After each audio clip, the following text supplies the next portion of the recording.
मरियम और उसकी बहन मार्था के गांव बैतनिया का लाजर नामक एक मनुष्य बीमार था।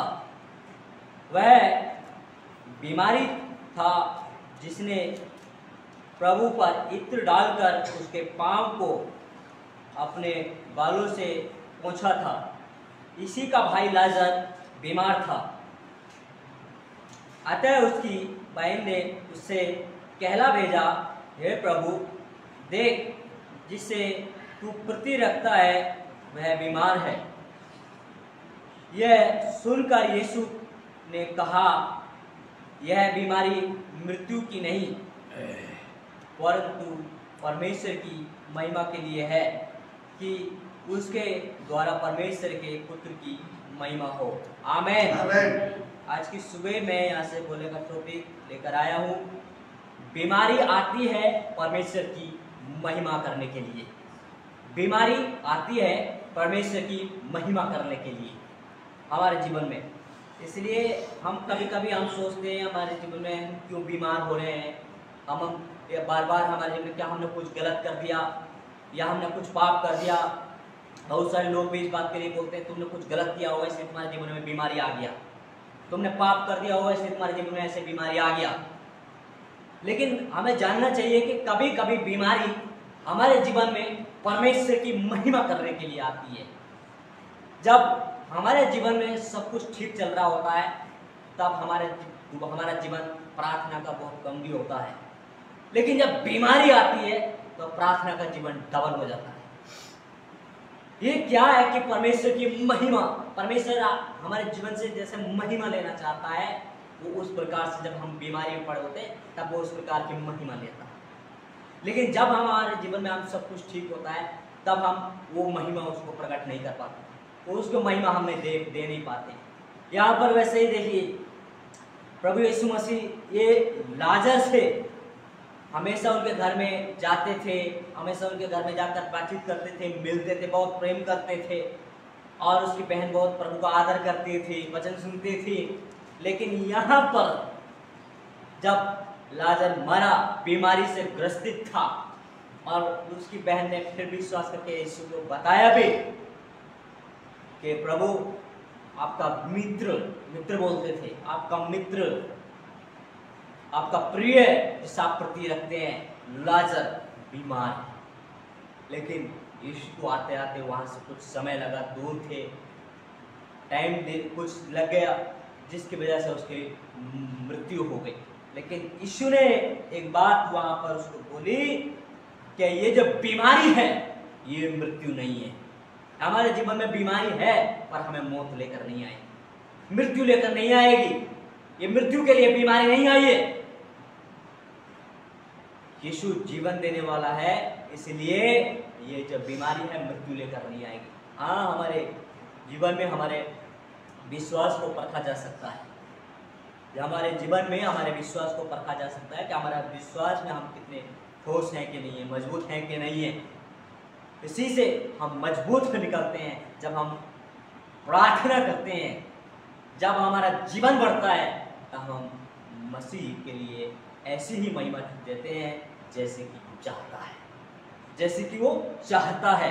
इसलिए बहुत सारे लोग अपने जीवन में सोचते हैं कि हमने कुछ ऐसा गलत किया होगा, हमारे पाप हमसे हो गए होंगे, हम इस तरीके से बीमारी में पड़ गए हैं हमारे जीवन में भी। लेकिन मैं कहता हूँ कि परमेश्वर के वचन के मुताबिक कि ये बीमारी परमेश्वर की महिमा के लिए होती है, बीमारी परमेश्वर की महिमा करती है।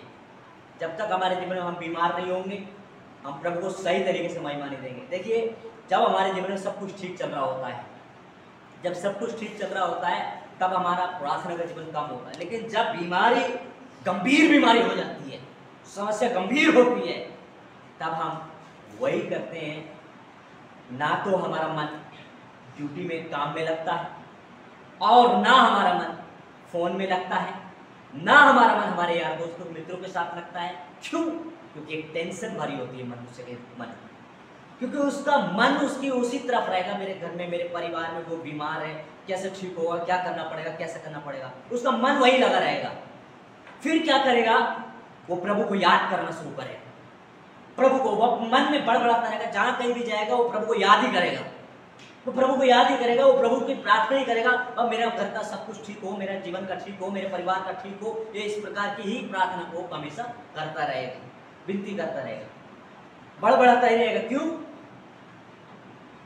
लेकिन जब सब कुछ ठीक चल रहा होता है तब वो ऐसे शब्दों को यूज नहीं करते, वो हमेशा ऐसे शब्दों को यूज नहीं करते हैं, क्योंकि ऐसा बड़बड़ाना, ऐसी प्रार्थना, ऐसा प्रभु को हर समय याद नहीं करते हैं और वो उन बातों की ओर पे ध्यान नहीं लगाते हैं।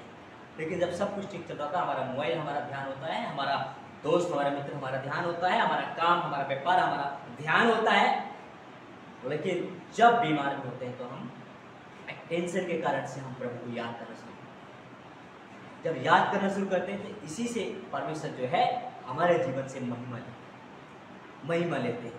इसलिए देखिए, आज बहुत सारे लोग इस प्रकार को बोलते हैं कि ये बीमारी हमारे पाप के कारण है, लेकिन पाप के कारण से नहीं है, हमारे जीवन से महिमा का कारण बनना चाहिए। ऐसे ही एक बात बता देना चाहता हूँ।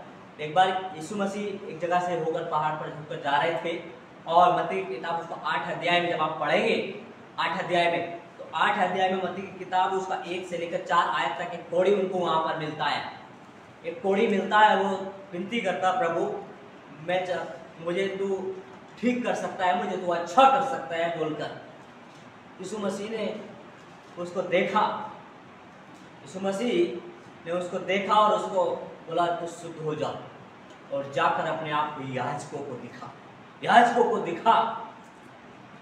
देखिए, प्रभु यीशु मसीह के जरिए उनका बीमारी जो ही वो केवल उसके शरीर में थी, लेकिन वो जाकर याजकों को दिखाना है, परमेश्वर की महिमा करना, परमेश्वर की बड़ाई करना।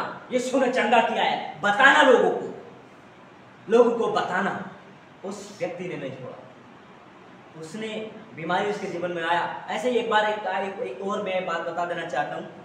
जब आप यूहन्ना की किताब उसका 9 अध्याय पढ़ेंगे, 9 अध्याय और उसका 1 आयत से लेकर 5 आयत तक जब आप पढ़ेंगे, तो एक व्यक्ति होता है और वो अंधा होता है। प्रभु के चेले प्रभु के साथ में होते हैं, तो प्रभु यीशु मसीह से कहते हैं, प्रभु क्या इसने पाप किया है या इसके माता पिता ने पाप किया है जो ये अंधा पैदा हुआ है? प्रभु ने उनको क्या बोला? प्रभु ने बोला, ना तो इसने पाप किया है, ना इसके माता पिता ने पाप किया है, ये सब कुछ इसलिए हुआ है कि परमेश्वर की महिमा हो। देखिए, कभी कभी ऐसी बीमारियां भी हमारे जीवन में आती हैं, ये सब परमेश्वर की महिमा के लिए आती है। वो ताकि वो प्रभु का यश को जान सके, प्रभु की प्रशंसा कर सके, वो ठीक होकर कि प्रभु ने मुझे ठीक किया गया है, और वो उसका जीवन प्रार्थना का जीवन हो सके, उसका जीवन परमेश्वर की महिमा का जीवन हो सके करने के लिए। इसलिए उसने इस बात को बताया गया कि ये जो बीमारी है, ना तो इसने पाप करा है, ना इसके माता पिता ने पाप किया गया, ये सब कुछ परमेश्वर की महिमा के लिए। महिमा चाहता है परमेश्वर, प्रकट करना चाहता है लोगों को। इसलिए मैं आज आपको ये बात बता देना चाहता हूँ, सचमुच में जो वो परमेश्वर है हमारे जीवन से इसी प्रकार चाहता है। हमें घबराने की आवश्यकता नहीं है, हमें मुश्किल में होने की आवश्यकता नहीं है, लेकिन हमें निरंतर प्रार्थना का जीवन, निरंतर परमेश्वर को अपने जीवन से महिमा देने की कोशिश करें, तो ये बंधन हमारे जीवन से टूट जाते हैं। ये लोगों के जीवन में ये बंधन जो पड़े हुए थे, जब परमेश्वर की महिमा इनके जीवन से होने लगी, इनके बंधन टूट गए, इनके बंधन खुल गए, और ये अपने जीवन में एक स्वतंत्र जीवन जीने लगे। ऐसे ही हमारे जीवन का भी, हम जब प्रभु की महिमा को प्रकट करते हैं, जब हम प्रभु में हम लोलीन होते हैं, जब बने रहते हैं सचमुच में, जब हम उसकी महिमा करते हैं, जब हम उसके अधीनताई में रहते हैं, तो अवश्य ही हमारे जीवन में इस प्रकार के बंधन टूट जाते हैं और परमेश्वर हमारे जीवन को उठाकर खड़ा करते हैं। इसलिए खुदा ने हमारे जीवन में इस बात को बताया गया। आज की सुबह आप सबको यही बातें बताकर ऊंचाई देना चाहता हूँ कि हमें एक बीमारी आई है, हमें चिंता, हमें घबराने की आवश्यकता हम ना करें, हम टेंशन लेकर ऐसे ही ज़िंदगी को ना जिए, लेकिन हमारा जीवन बीमारी में प्रार्थना का डबल होना चाहिए। जब बीमारी आती है तो प्रार्थना का जीवन डबल हो जाता है, जब बीमारी नहीं होती है तब हमारा प्रार्थना का जीवन सिंगल रहता है। सिंगल रहता है। इसलिए जब हम अपने जीवन में इस बात को हम जान लेते हैं, सचमुच में परमेश्वर भी हमारे प्रति अपने वफादारी बनते हैं और वो उस कार्य को करते हैं जो जिसके लिए आप परमेश्वर की महिमा कर रहे हैं, जिसके लिए आप परमेश्वर की महिमा कर रहे हैं, वो परमेश्वर आपके जीवन को ब्लेस करेगा। ये प्रभु का वचन है। प्रभु इस वचन के द्वारा हम सबको आशीष दे। आमीन।